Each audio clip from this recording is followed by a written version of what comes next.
What do you do when you get a request from a stakeholder, but you don't have the resources to fulfill it? That's a reality almost every leader faces. In this episode, the mindset and tactics that will help you respond well. This is Coaching for Leaders, episode 699. Produced by Innovate Learning, maximizing human potential. Greetings to you from Orange County, California. This is Coaching for Leaders, and I'm your host, Dave Stachowiak. Leaders aren't born, they're made. And this weekly show helps you discover leadership wisdom through insightful conversations.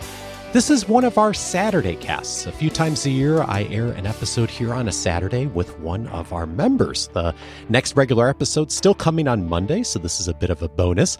The Saturday casts are sponsored and brought to you by the Coaching for Leaders Academy.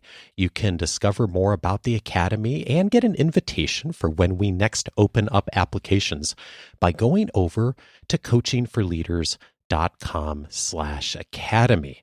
One of the conversations that comes up often in our Academy sessions, and by the way, with many listeners over the years, is how do I respond to requests from other stakeholders when I don't have the resources to be able to support the request, whatever the request is.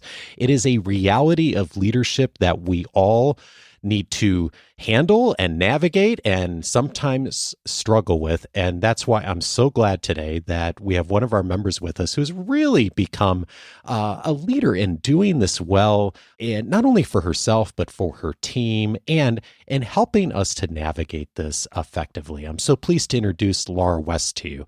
She is a seasoned leader and researcher with 14 years experience executing and training others in data analysis and strategy. She's led large teams across several organizations, has a Ph.D. in linguistics, and is an alum of our Academy. Earlier this year, Laura was selected as one of our new Coaching for Leaders fellows and has taken on a leadership role in supporting some of our current Academy members inside of our community. Laura, what a pleasure to have you on the show. I'm so excited, Dave. Obviously, longtime listener and fan. So thanks for having me. It is a pleasure. You and I talk all the time. You have been such a wonderful leader in our community of helping us all to get better. And you and I started talking a few months ago just about this reality that a lot of us need to handle these uncomfortable situations, which they often feel like is somebody asks for something. It's a client, it's a senior leader, it's a peer. And the very first initial thought that comes up in our minds is, I don't have the resources to be able to do that, whatever it is. And you've really done some wonderful thinking on this and have helped your team get really good at responding to this. And I thought we'd walk through just how you think about this, because I think it's a really helpful process. And I just think that'd be useful for people to think through, because this is just a reality in so many organizations, isn't it? Yeah, it's definitely been a reality in most of the organizations I've worked in. And I think, especially in the recent past couple of years, a lot of people have experienced cost cutting at their organizations, or another kind of tactic is to, as people leave and naturally that happens, maybe your leadership doesn't backfill their role. I think that's a pretty common thing we see now. And in the Academy, we talk about a lot of leaders' experience. So I think we're all very much operating in an environment where the teams are lean, and, there is that effort to keep as few people as possible. And yet it seems like the requests are nonstop for a lot of teams. So I have experimented over the years with how to lead in that type of environment. And I think this crosses team, organization, industry. I hear about this all the time from all different kinds of leaders and all different kinds of organizations. So I think that if you're not running into pressures on resources, probably something else is up because all of us do need to manage to a budget, right? Like if we're not thinking about this, even if we're not getting pressure externally, being a good steward of our time and resources for our team actually is so helpful to do as a practice anyway. So even if you don't feel like you're constrained on resources, I think this is just a really smart practice to have. So let's jump in. You've highlighted 5 key things, 5 steps to take in order to do this well. And it starts with the response, or maybe taking a bit of a delay with the initial response. And you say 30 minutes to an hour before you reply to the email or reply to the request. What does that do to help? And what are you doing during that 30 minutes to 60 minutes while you're delaying? Yeah, great question. So I think in short, you are checking in with yourself and checking in with others. So again, my point on checking in with myself is, how is this request making me feel? And why do I think that is? And then always making sure to check with others. So when I said before, one way you can respond is no way, my team doesn't have capacity. Even if you're 99% sure that's true, I think a good first step is to always double check with your team. And if your team sits within a larger team, you check with the larger team and you say, hey, I know we're all busy, but I just want to double check. This request came in. I think it would be about this amount of time next week. Can anyone confirm if they're available? And then you've kind of checked that box and done some due diligence. That's the first way that you can not just say no and take a step. And the second thing I do, because that often ends in, no response, no one has time. Again, if you're operating on a lean team, my second step would be to throw together a quick 15 minutes with some colleagues. And it works best too if you can grab a couple of colleagues who don't sit on your team and are even cross-functional. So maybe somebody from the product team and somebody we have a part of our org called implementation and optimization. And they're technically minded people who are in high demand, but they're creative and their technical skills are really high. And then maybe one person from your team who is a good on their feet thinker.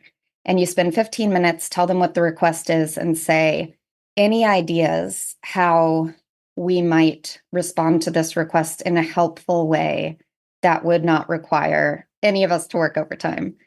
And I can't tell you the number of times I've been saved by somebody in that meeting saying, actually, someone on my team got a similar request and this is what we did. Or somebody from, maybe product saying, we actually wrote a script that automates part of that. And not everybody knows about it because we did it for this other client. And now you have some options. So that's kind of what I tend to do with that 30 minutes to an hour is just some quick checking in and problem solving. I think it's interesting, like when coming to this conversation, in the spirit of this, I very much hear it's like, okay, we're not just looking at the polar opposites of like, yes, and all of a sudden I have to work tons of hours, or no, and I disappoint whoever and seem inflexible. How do we get creative on this? And at least let's cover the bases. And sometimes even something comes out of that didn't even think about initially. Yeah. And maybe there's this perfect, miraculous solve. Like, sometimes happens. Someone has a way to automate it. Somebody actually does have time on your team and you just didn't know because something got canceled. That happened to me recently. And I was very surprised when I just was trying to check that box that actually the answer was, yes, I do have time. And maybe nothing comes out of those meetings. But regardless, now for step 2, which is, now you respond and you do what I call show your work. Now you can respond and say, you know what? I checked with my team and I checked with the larger department and confirmed we're at full capacity. I also met with, and, list some of the people you met with. So there's that visibility to leadership that you've kind of taken a lead role and got some people together to think about solutions and say, here are a couple things we discussed. Maybe they're not a perfect fit, but you've come back and you've shown whoever was making this request, I cared enough to take 30 minutes to an hour to come up with a few ideas and to make an effort. And to your point from a moment ago, that even if in step 1 of like that 30 to 60 minute initial pause, get a few ideas, even if nothing emerges, that that's a helpful process to go through to be able to really respond with credibility to the requester, whoever they are, even if it is still a no. Hey, here's the due diligence I did and the process we went through and the visibility around this and the care we took with this request, even if we're not able to say yes in this case. Absolutely. Yeah, it goes a really long way. Which leads very quickly into step 3, which is presenting options. And I'm wondering how you frame these, and particularly when it is something that's leaning more toward a no, or there's really not an obvious way we can do this without a lot of other interventions or resources. How do you frame those and think about it? Yeah, I have found that there's 2 or 3 go-to things that you almost always can offer. One thing is to say, as strapped as your team might be, I have found that almost any team can find somebody with 30 minutes, right? So one thing you can offer is so and so could take 30 minutes to train a person on your team, stakeholder who's making the request, to execute this at a higher level by the timeline you said you needed it by. And that's like a good faith effort to, empower the person who's actually asking to do the work themselves or have their team do the work themselves. So that's a good go-to to offer and throw into the mix. Another thing is play with the different elements of the request. So inevitably there's a deadline. If the deadline is just not doable for that size of the project and the resources you have, you could say, my team can't do it this week. Somebody on my team is available next week. Is the deadline flexible? So that's another option, right? Move the deadline and offer somebody from your team later on. Another idea that sometimes works that I use often is, we can't actually execute this full project, but I do have somebody on my team who could knock out part 1 in the next few days, and parts 2 and 3, we'd have to ask your team to take on or someone else to take on. So maybe you don't have to say no to the entire project. Maybe you could find a little slice that is more digestible for your team. And then the final option, which is also to my point before about 30 minutes, is always possible, is for you to, depending on who the stakeholder is, if they're your manager or a leader, you could say, or even a client stakeholder, here are the things my team currently has that is putting us at capacity and what I understand the priorities to be. If we were to shift project Y that we're working on to next week, we could take on this new request now.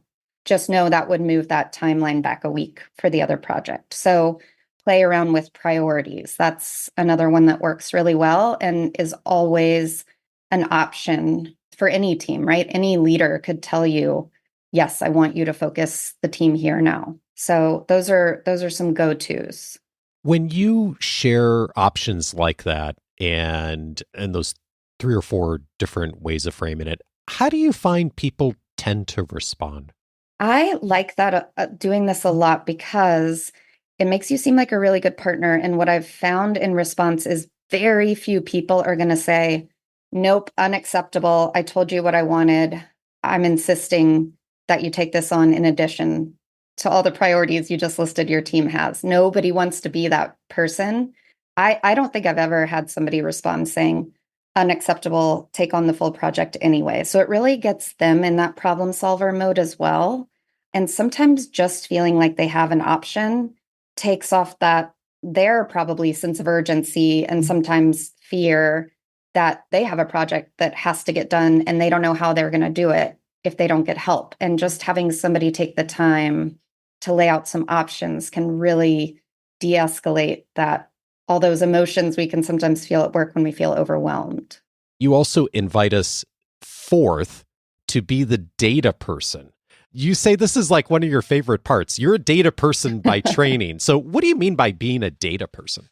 Yeah, so data is my background. I'm a very big fan of data, especially as someone who has a lot of strong emotions, as we've already talked about. It's a nice way to kind of all sit down with the same set of facts and to have everybody operating off the same information. And a lot of organizations don't do a great job of collecting this type of data. It's like kind of metadata about what's going on day to day in between the teams and the company. And maybe, you have your super built out sales data system where you know every single person that you cold called and what they said and all of that. But very few organizations say, okay, so and so internally made this request of this other team internally, and here's the impact it had, or here's how we solved it. And so just keeping it can be a really simple Excel sheet or Google sheet where you're documenting for yourself, here is a request my team got, here was the date, here were we able to fully execute the project, yes or no? Here's who we talked to problem solve, and here was kind of the end solution. I think this does a few things. One, that data is really useful for later when things are slower or you are having a conversation about operations or process, and you can come to leadership and say, for example, my team has received about 20 requests in the past 2 weeks. We had the capacity to deliver on 8 of them fully, and maybe on 5 of them, we came up with a creative solution. And for the remaining, here's kind of some typical options and the ones that worked the best. You just kind of can keep it very objective, even though, again, teams being stressed, under capacity, this can be a very emotional topic. I think everybody can appreciate, and leaders can appreciate, it's not just someone saying they're stressed out or their team's under capacity. I have some pretty good data that I can look at and make some decisions for myself around, does that team seem overutilized or under capacity? You can also, it can help make your case to push people towards certain solutions. So if you are laying out some options and have a preference that the stakeholder take one of the options you're laying out, you can say, we've had similar requests in the past month, and for about 70% of them, we took this approach and it was the best performing. Typically, it allowed us to execute the project on time with only slightly less accuracy or something like that. And you've kind of have your own data set that you can go to and that you can bring data points to the forefront and really help influence people. And it makes a big difference. Somebody who does some generalizations, we're always getting requests and we never have the resources, versus somebody who's saying, in the past month, we've had about 20. I mean, you just sound night and day. There's a difference between professional maturity, I think, there. And the reason I noticed that is because I fell into the generalization camp very heavily. And I had a mentor one time point that out to me and say, whenever you make a generalization, I'd like you to kind of double check whether that's actually true. And I found that when I would actually go back to the data and I would say, we get these requests all the time. Well, then I would sit down and look back, and we, maybe had gotten that request 3 times in the past year. And it just felt, again, like the feeling aspect, it felt like it was all the time. So it also just helps me to check, do I have a right kind of clear assessment of what is happening and at which frequency, and what is working well and what isn't. And again, keep that objectivity on something that might feel, because of the stress that surrounds it, like it's a more common problem than it actually is. So 4th step, be the data person, even if you don't tend to do that by default, of doing a little bit of that can help as a starting point. And then 5th, you say, prioritize, but tell, don't ask. Tell me about that distinction. Yeah, so this is kind of a newer one that I've had a lot of success with, because I find, and I'm curious, Dave, if you have found the same, stakeholders aren't typically great at prioritizing. If you were to ask them directly, what is the priority? I think a lot of us hear, well, it's all important, or this is important, or they just have a hard time. I need to talk to some people before I would know how to put them in order, or because it's a more involved question that really requires some deep thinking, even if only for 20 minutes or so, that email kind of just gets pushed aside, that chat kind of they don't come back to it, and you're sitting waiting for that direction on what to prioritize.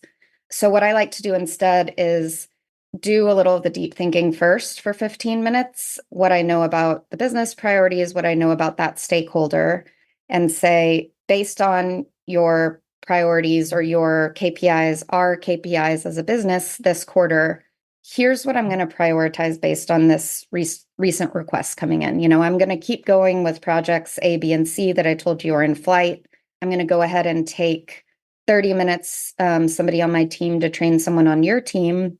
And we'll make sure we hit all our existing deadlines and keep going unless I hear otherwise, or making it so that you have permission in writing, even if it's just permission you've given yourself to make progress and keep going, has made a big difference. And again, I found that one with the feelings again. Like I kept feeling resentful when I was sitting around waiting to get, we call them steers a lot at our company. Like the client hasn't given me steers, and I've been sitting a week waiting with resources pulled aside to get the final steers on what to do. And so I really coach my teams now. Do you know with 80% certainty or clarity what you think the client is going to say to your what should I prioritize question? And almost every time we have a very good sense of what we think they're going to say. And so I say, write them back and say, in order to continue moving on the project, here is the plan going forward, and we'll deliver it on this day, and confirming that in writing. And they can always write you back that same afternoon and say, wait, stop the presses. We actually do want you to switch priorities, but it kind of takes control back for you and allows you to continue working and do some of that prioritization yourself. And honestly, a lot of times, if it's up between options 1 and 2, and I'm not sure what the client or stakeholder would choose, I choose whichever of those is going to be easier on my team. And I just say that is going to be our approach. And I make sure in the email that it's clear, they can respond and give us alternative direction, but that we're giving ourselves permission to take this approach until we hear otherwise. When David Marquet came on the show, former U.S. Navy captain, and talking about leadership, one of the distinctions he made is exactly what you just said, Laura, is rather than having his people use the language request permission to, which is often used in the Navy, of saying, I intend to. And I hear that distinction so clearly in what you've just said is most of the time you kind of know where you're probably going to hear from anyway. So like taking the lead of saying, here's what we're going to do. Unless we hear otherwise, we're moving forward on this. And you're prioritizing. And to your point from earlier, like you asking me, like, do I see this too? Yeah. And the most common reason is like people just don't have a clue. Like they don't know. Like no one knows our team better than us, right? And what the resources are. And the stakeholder, the senior leader, the person that maybe we talk to only every few weeks just doesn't have any idea what else is going on with us, with the organization, and shouldn't. Like that's not their job to know that. And so It's actually it's on us from a leadership standpoint to say, hey, I intend to. And to your point, they could always say, okay, no, like you've clearly laid this out and no, that's not correct. But my guess is when you do that, you actually get someone changing direction on you entirely pretty infrequently. Yeah. And I think some people who are earlier in their career that are on my team or have been on my team in the past have a lot of reluctance because they think someone's going to get angry at them for kind of taking that stance, or they're going to get it wrong. And what I've actually found is the opposite. I've found that stakeholders, managers have often thanked me for going ahead because, their emails were backed up 2 days. And by the time they got to my email, they were so glad to hear that we had gone ahead and actioned instead of sitting around waiting and then having to tell them we haven't even started. I've had many, many more positive reactions to taking that initiative than I've ever had. Why did you do that? Or that's wrong. You've alluded to this a couple of times, but I'd love to highlight it because I think it's key. It's you're not just doing this yourself. You're also teaching your team how to do this too, and how they respond to requests as a way of professional development and helping utilize resources across the organization. Yes. And I think one key thing I do in order to do that coaching is I make sure to CC my team. We have like an alias for our team on almost any client communications, because the way I learned the fastest earlier in my career was I was in a cubicle and my boss was in the one directly next to me, and I would listen to him all day long, field client calls, stakeholder calls. Sometimes he'd bring me into meetings with him. And I just remember taking notes and being like, oh, that's the way you dodge that kind of question, or that's the way you smoothly and clearly articulate this other thing that I would have not known how to address. And it was by like observing somebody do it well. And that's still the best way I learn. So I like to just make sure they have visibility into how we can communicate around requests like this. And CCing for professional development. You know, oftentimes, like, we're always thinking about how do we reduce email and remove the CCs, and yes to all of that, of course. And it's also like, I hadn't really thought about that from the standpoint of like, who do I copy on this that maybe is on my team that reports to me, that I want them to see what I'm saying for the purpose of professional development and helping them to get better at this. Like, what a great invitation for people. Yeah. Yeah. And you know what? Not everybody in your team is going to read every email because they know it's a bunch of CCs. But I've found there are many high-performing people who read every single one and will bring it up in our one-on-ones and say, like, oh, I noticed the way you said that. And that was cool that the client responded that way. So I think there is a lot of interest in people having that visibility.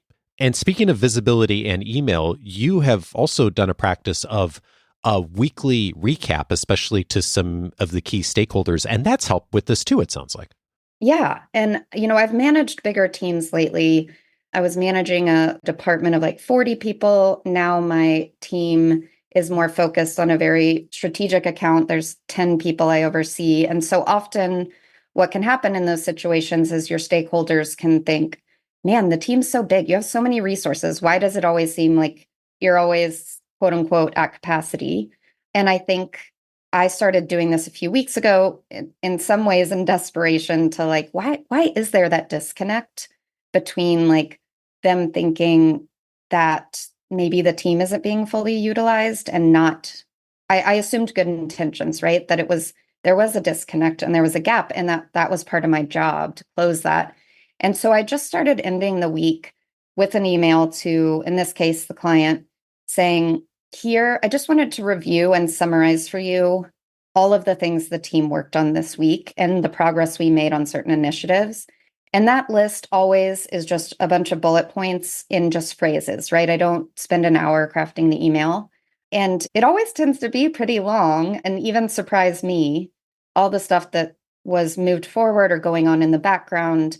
I even bring up if a stakeholder had contacted us because they were having issues with the platform, or us taking time to onboard somebody from the client side. And maybe our main stakeholder didn't even know that all of that was going on. So having it recapped at the end of the week and all at once makes it look like, oh, yes, that makes a lot of sense that your team was busy. Look at all the things you did. And I've had a really good response where the client said, wow, you guys did a lot. Or even on occasion now will say, I don't want you to take on that other request that came in because I know you're at capacity, because they know exactly what we're working on. And it was a pretty simple thing to add to my weekly tasks. And, it might not work in every case, but it has worked really well in this one. I appreciate you sharing what you're currently trying to. Like, so much of this is ongoing learning for all of us, being adaptable, getting feedback. And it is also interesting. Whenever I am talking with a leader, one of our members who says, I have someone who's micromanaging me, either it's a client or it's a senior leader, one of the first things we always suggest people try is start maybe with a weekly update, like an email, just like letting the other party know, whoever they are, like, here's what my team's doing proactively, like before they ask for it. And it is interesting how often it either helps that person who's micromanaging to back off pretty substantially, or at the very least to reduce the intensity of it. It's because it's like a lot of times that person wants control. And if you all of a sudden they have the insight and the information and they know what's being worked on, the intensity of that dials down quite a bit. And it's just a helpful thing for us to all do anyway, even outside of a context of resources. So glad you're doing that. Yeah, thanks. Yeah, I think that sometimes for me, when I would say somebody was micromanaging or again, a client was just not getting it, I think when I really did some digging, I realized, well, I can actually see why they never quite knew what was going on with the project. Or I think that it is kind of part of the role to keep your leader informed regularly because they have so much going on that what seems obvious to you just isn't going to be so obvious. And then they have to play catch up when they do all of a sudden need to report what's going on with that project or those resources. Now they need to catch up over what's been going on the past 3 weeks. And it makes their life a lot easier if they feel like they're getting regular updates without having to ask in the moment when they need them. You've been working on getting better at this for a while. As I mentioned, we're all working on getting better at this skill. And I ask people all the time what they've changed their minds on. As you've gotten better at this, you've been teaching your team how to do it. What have you changed your mind on it? Yeah, I think it's happened in the past 5 years or so as I've just hopefully gotten more professionally mature and seen, again, I have someone I report to who's very good at this. And I used to think when I was being not generous and really wasn't doing deep thinking around it, well, he doesn't have any boundaries, right? Because he never says no. I never heard him say no, whereas we were all under resourced and all I wanted to do was say no and say, tell him, please say no, we can't do that. But then I started paying closer attention and realized he wasn't saying yes either. And it wasn't that he let people throw anything at us and asked us to work overtime. He, in fact, is very good about not working overtime unless you want to, and about logging off at 5. So I knew there was something there. It wasn't that he was saying yes either. And so a lot of these tactics I've gotten just by watching him, like, how do you not say no and not say yes? And I find that he has a lot of very good relationships across the company. And when he needs something, he has a lot bigger Rolodex of people to call because he's been this partner to everybody else and said, well, I can't say yes, but let's figure out what we can do. And I think that's such a cool evolution of the idea of having quote unquote boundaries. And again, to that idea that like you can have boundaries and they can be flexible and you can take a minute and check in with yourself and check in with other people. Just thinking about my own career and how many times someone that I've initially come across and sort of my first response to them in the workplace has been getting irritated at them for whatever reason. And then like how much I've ended up learning from so many of those people over the years. In some cases, like building great relationships with them, in some cases not. But there's almost always something behind that irritation. And usually it's not about them. Usually it's about me. And it's interesting, like, because they do something really differently than me, or they point out something in myself that I don't like, right? And it's helped me to get better. And what a great nudge from you for all of us to just remind us, like, when we sense that irritation, that's a place for learning and growth for us a lot of the time. Absolutely. And not just saying yes or not just saying no is harder. It's more work. It takes a lot more thinking. And I think that's what my negative emotion was, right? Is that I was learning how to grow in this area. And I didn't really want to because it was more work than kind of my very straightforward, just say no or just say yes and work late. I really had to do the thinking around each request. And it's been hard and it has been so great. And I'm glad that I've been able to kind of dig in after resisting for the first few years. Laura, thank you so much for serving as one of our Coaching for Leaders fellows. And thank you so much for walking us through your thinking on this to help us get better. I so appreciate it. Thank you, Dave. It's been really fun.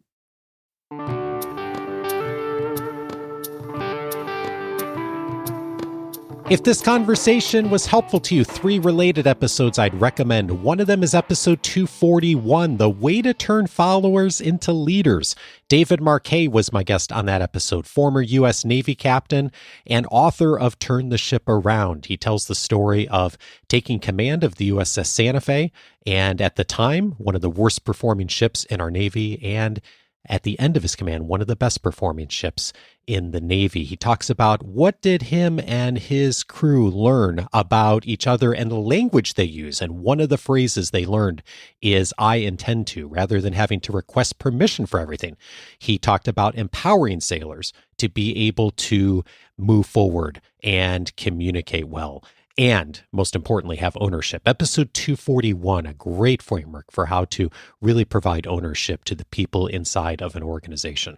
Also recommended episode 433, How to Start Managing Up. Tom Henschel was my guest on that episode, host of the Look and Sound of Leadership podcast. By the way, a great compliment to your listening. If you're not listening to Tom's show, I highly recommend it. In that conversation, Tom and I talked about the principle that he said, your boss is your biggest customer. You heard elements of that in this conversation as well. A great compliment to what Laura and I discussed today. Again, that's episode 433. And then I'd also recommend episode 450, The Way to Influence Executives. Nancy Duarte was my guest on that episode. We talked about what do executives care about? And Nancy answers that question very clearly in that conversation.